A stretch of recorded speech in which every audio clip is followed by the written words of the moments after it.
Hello বন্ধুরা, এই দেখুন ক্যাটারপিলার যেটা কিনা পাতা খেয়ে বড় হয়ে নিজেকে তৈরি করে প্রজাপতি হয়ে উড়ে যাবে বলে। আজকে সকালে গাছে জল দিতে গিয়ে দেখলাম আমার এই পিটুনিয়া গাছে ঘুরে বেড়াচ্ছেন এবং পাতা খেতে শুরু করেছেন। এই সময় এই পোকাটা না সরালে গাছের সব পাতা খেয়ে গাছটা একদম নষ্ট করে দেবে আর গাছ অপুষ্টিতে ভুগতে শুরু করে দেবে এবং শেষে শুকিয়ে মরে যাবে। সবার প্রথমে এনাকে দূরে কোথাও সরিয়ে আমি ফেলে দেব, তারপর টাব ওভারফ্লো করে গাছে ভালো করে জল দিয়ে নেব যাতে আরও যদি কোনো পোকামাকড় থাকে বেরিয়ে যায়। তারপর আমি নিয়ে নেব নিম অয়েল। নিম অয়েল ন্যাচারাল পেস্টিসাইডের কাজ করে। 3 থেকে 4 ফোঁটা নিম অয়েল আমি 1 লিটার জলে নিয়ে নেব। তার সাথে দিয়ে দেবো আমি 2 থেকে 3 ফোঁটা ওয়াটার সলিউবল যে কোনো সোপ।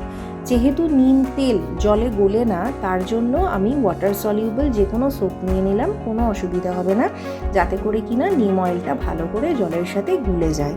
এবং বিকেলের সময় আমরা আমাদের প্রত্যেকটা গাছে এই নিম তেল সলিউশনটা স্প্রে করে দেবো। যে কোনো একটা গাছে করলে কি হবে, পোকাগুলো আবার অন্য গাছে গিয়ে বাসা বাঁধবে। তো আমরা সব গাছেই বিকেলের সময় স্প্রে করে দেবো। আজকের মতো এখানেই ভিডিওটি শেষ করছি বন্ধুরা, এই সুন্দর গ্যাজিনিয়া দিয়ে।